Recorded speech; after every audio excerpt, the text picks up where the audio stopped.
히브리서 11장 13절부터 16절까지 말씀입니다. 교독으로 봉독하겠습니다.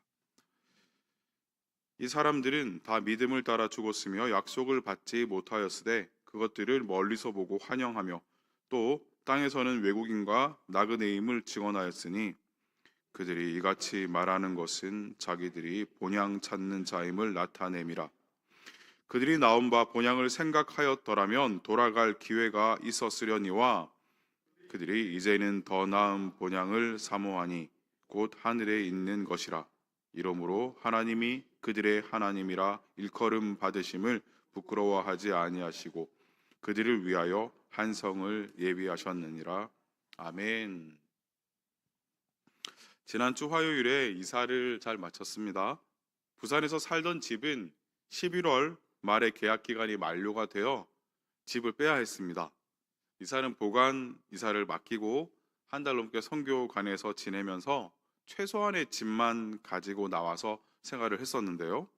몇 번씩이나 짐을 싸고 풀면서 나그네의 삶을 잠시 경험했습니다. 양복 하나로 버티고 바지도 한두 개, 티셔츠도 두세 개로 계속 돌려 입으면서 제 방도 없어서 아이들에게 방을 주고 저는 거실에서 이렇게 작업을 하면서 그렇게 불편한 점이 여러 가지가 있었습니다. 하지만 불편했지만 불평하지는 않았습니다. 오히려 이렇게 지낼 수 있음이 감사했고 또 그렇게 거할 수 있는 장소를 주심이 감사했던 시간이었습니다. 왜입니까? 그곳이 영원히 살 곳이 아니었기 때문입니다. 집이 아니라 잠깐 기거하는 곳이었기 때문이죠. 이미 우리 가정의 시선은 광명을 향해 있었고 또 영상 예배를 계속 함께 보면서 이미 마음은 늘샘을 향하고 있을 때이니 집이 없이 지냈던 잠시간의 그 시간은 불편함이 아니라 오히려 여행 같은 기분으로 또 이곳저곳 방문할 곳, 또 인사할 곳들 인사하고 사람들 만나서 교제를 나누는 부산 생활을 정리하는 그런 시간이 되었습니다. 오늘 본문은 이 나그네의 삶에 대해서 말씀하고 있습니다. 13절은 이 사람들이 다 믿음을 따라 죽었으며 약속을 받지 못하였으되 그것들을 멀리서 보고 환영하였다는 것으로 시작합니다. 여기서 이 사람들은 11장 앞부분에 등장한 아벨, 에녹, 노아, 아브라함, 사라를 말하는데요. 하나님께서 아브라함을 부르셔서 언약을 맺으시기 전까지 이들은 보이지 않는 약속과 보이지 않는 하나님을 있는 것 같이 믿었고 아브라함 자신도 하늘의 별과 같은 자손 및 그 자손들과 더불어 그 땅을 소유하게 되리라는 약속을 받았지만 그가 사는 동안에는 이루어짐을 보지 못하고 죽었습니다. 우리는 보통 약속을 할 때 왜 약속을 하게 됩니까? 불확실성 때문 아닙니까? 이루어지지 않을 것에 대한 염려, 걱정, 불안함이 그 바닥에 깔려 있는 것이죠. 사람들의 의지, 감정, 지식, 계획들 모두가 믿을만 하지 못합니다. 그래서 안전함을 원하는 우리는 안전을 위해서 조금 확실성을 높이기 위해서 이 약속을, 언약을 맺는 것입니다. 그런데 13절을 보면 약속을 받지 못하였으되 약속을 받지 못했지만 그것들을 멀리서 보고 환영하였다라고 해요.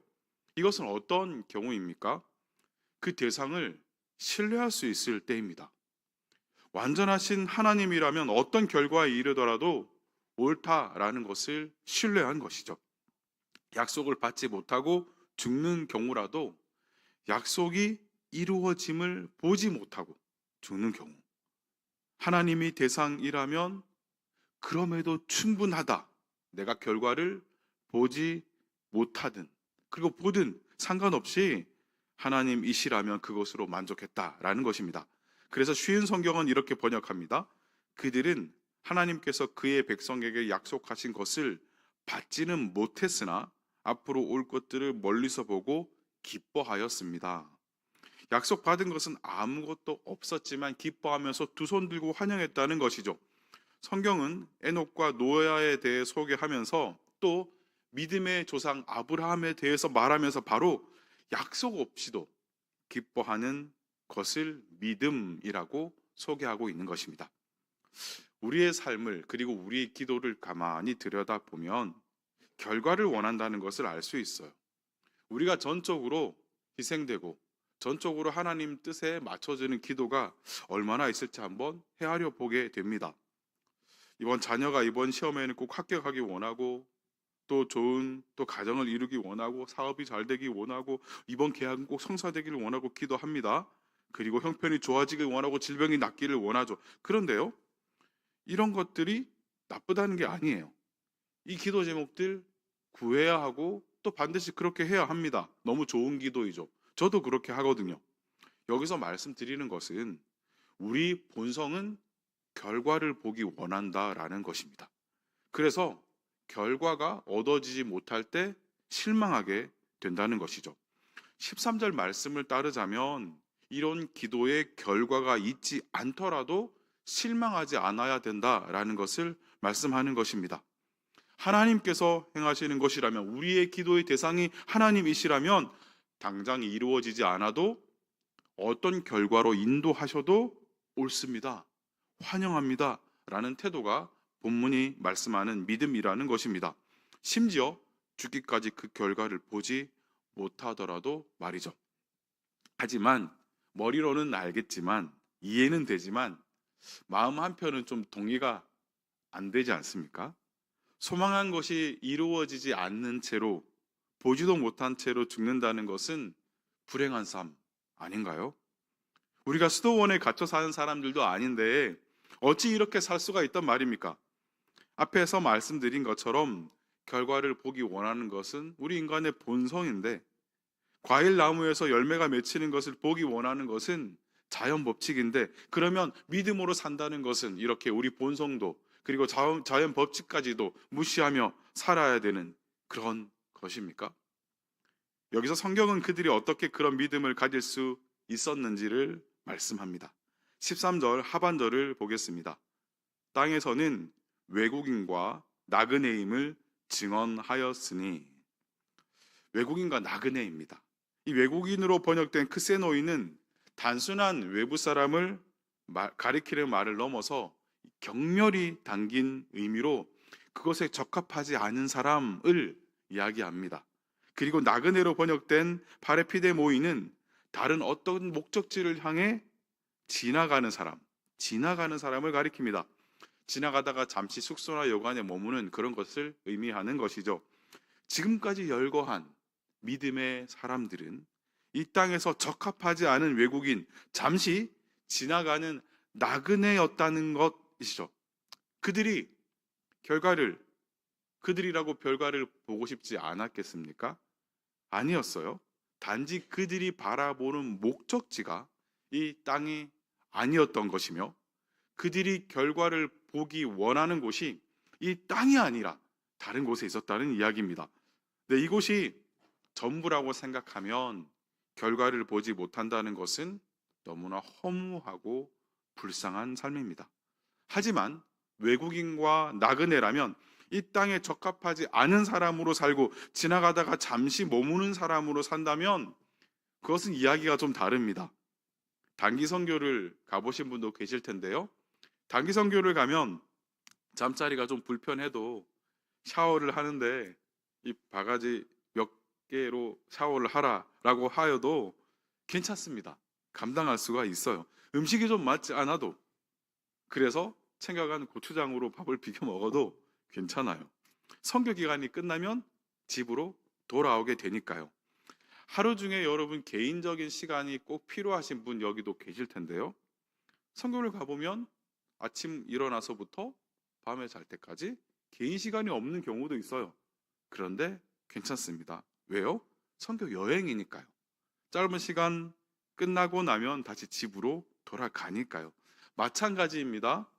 우리의 삶이, 이 땅에서의 삶이 외국인과 나그네라는 것을 분명히 안다면 꼭 내 삶의 기간 안에 무슨 결과가 있지 않아도 진정한 목적지를 바라보면서 하나님을 신뢰하면서 기뻐하고 환영할 수가 있다는 것입니다.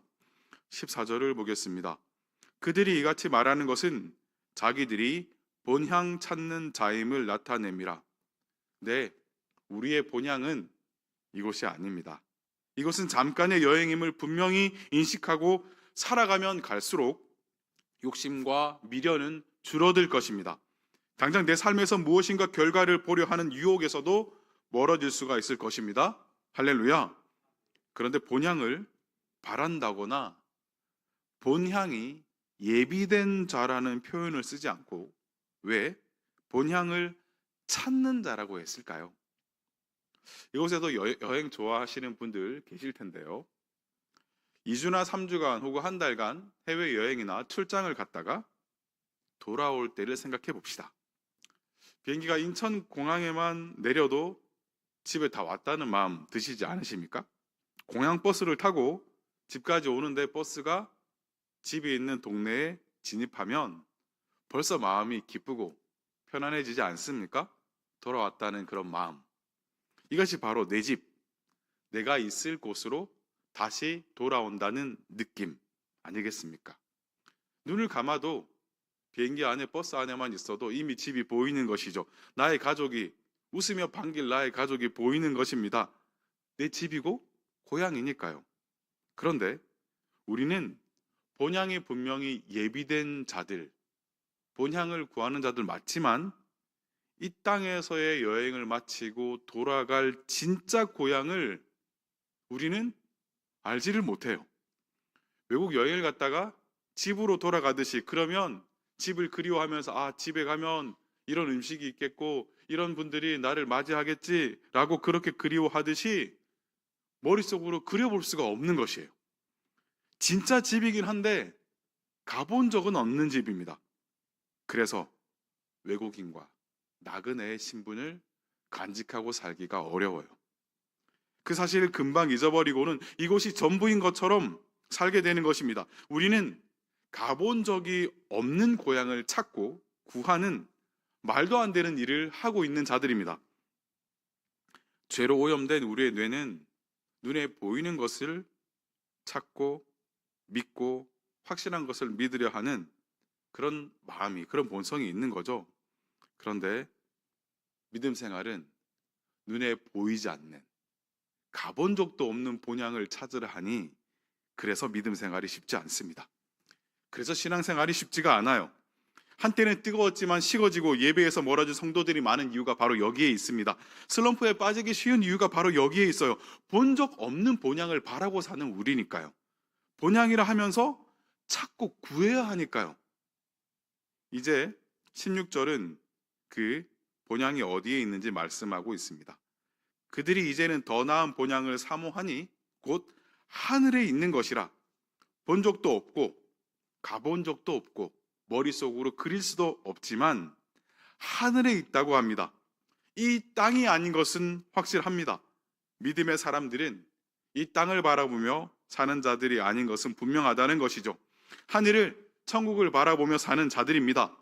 다르게 표현하면 우리의 표대는 이 땅에 있지 않습니다. 하늘에 있어요. 앞에서 우리는 결과를 바란다는 이야기를 나누었습니다. 본성이죠. 눈에 보이는 것을 쫓습니다. 아브라함과 롯이 헤어질 때에 롯이 요단 지역을 선택하고 결국 소돔에까지 이른 이유가 바로 이것입니다. 그는 눈에 보이는 좋은 것을 따라 지속적으로 선택했던 것이죠. 우리가 살아가면서 마주하는 많은 선택들이 힘겨운 이유가 바로 이것입니다. 당장 눈에 보이는 것 선택하기가 더 쉽거든요. 당장 눈에 보이는 것은 땅이거든요. 그러나 16절은 분명히 말씀합니다. 그들이 이제는 더 나은 본향을 사모하니 곧 하늘에 있는 것이라. 더 나은 것을 사모하시기를 원합니다. 더 나은 것을 선택하시기를 축복합니다. 새벽 5시 모두가 잠들어 있는 이 시간에 어둠을 뚫고 기도의 자리에 나올 수 있는 힘은 무엇입니까? 땅의 것을 바라보지 않고 더 나은 하늘을 바라보기 때문입니다. 이 추운 겨울 따뜻한 차 한 잔과 함께 TV 앞에 머물고 싶은 마음이 우리에게 왜 없겠습니까? 그러나 교회 봉사로, 전도대로 목장의 가정들을 섬기기 위해 자리를 박차고 나올 수 있는 힘은 무엇입니까? 이 땅의 것이 아닌 하늘을 바라보기 때문입니다. 이 땅의 것에 거리를 두고 구별된 삶을 살아야 하는 이유가 여기에 있습니다.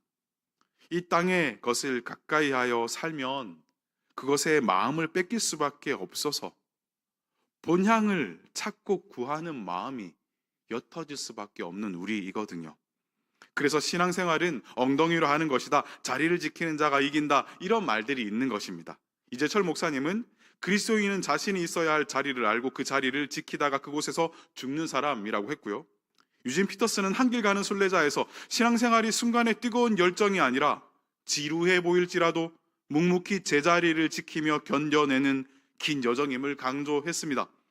자리를 떠나면, 우리가 지켜야 할 자리를 떠나면, 하나님을 구하는 이 우리의 믿음 생활을 조금이라도 느슨하게 하면 우리의 정체성이 너무나 쉽게 흔들려 버리고 외국인과 나그네라는 우리의 신분을 너무나 쉽게 잊어버릴 수가 있기 때문입니다. 그래서 15절은 그들이 나온 바 본향을, 곧 떠나온 고향을 생각하였더라면 돌아갈 기회가 있었으려니와 라고 말씀합니다. 아브라함처럼 우리 모두는 믿음의 여정을 떠난 자들인데 다시 뒤를 돌아다 보면, 떠난 고향을 생각하면 언제든지 돌아갈 수 있는 자들인 것을, 그런 기회가, 그런 유혹이 언제나 있을 수 있다는 것을 말씀하고 있는 것입니다. 물고기더러 물 밖에 살라고 할 수는 없어요. 우리더러 이 사회를 벗어나서 살라는 말이 아니에요. 눈에 보이는 결과가 없어도 멀리서 환영할 수 있는 삶, 이 믿음을 우리도 가지려면 어떻게 해야 하는지 오늘 본문이 친절하게 안내해주고 있는 것입니다. 더 나은 본향을 사모하니 곧 하늘에 있는 것이라. 하늘에 있는 것을 사모하는 것, 이 땅에 있는 것을 사모하지 않는 것, 이 땅에 우리의 시선을 빼앗는 것들에 거리두기를 하는 것. 롯처럼 눈에 보이는 좋은 것들이 아니라 아브라함처럼 믿음을 따라 선택하는 것.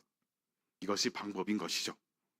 이것은 주일 예배면 되었지 왜 그리 시도 때도 없이 교회 가느냐고 묻는 사람에게 답변이 됩니다. 낮에 한 번 가면 충분한데 뭘 그렇게 새벽에 밤에 그렇게 극성맞게 교회를 나가느냐라고 묻는 자들에게 답변이 되는 것이에요.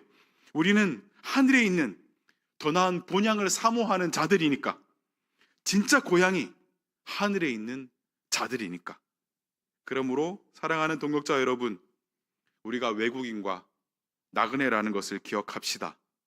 본향 바라며 하늘의 것을 사모합시다. 표대는 이 땅에 있는 것이 아니라 우리의 영원한 본향에 있다는 것을 기억하고 표대를 향해 달려가는 한 해가 됩시다. 이 땅의 것을 거리두기 하지 않고 땅의 것만 구하고 살면 표대가 흐려지고 종국에는 어디인지도 모르게 길을 잃을 수 있다는 사실을 기억하고 더 나은 것을 사모합시다. 이 땅의 것이 아닌 본향을, 예수 그리스도가 보이신 길을, 표대를, 하늘의 것을 관심 갖고 구하고 환영하며 사는 모두가 되시기를 예수님의 이름으로 축원드립니다.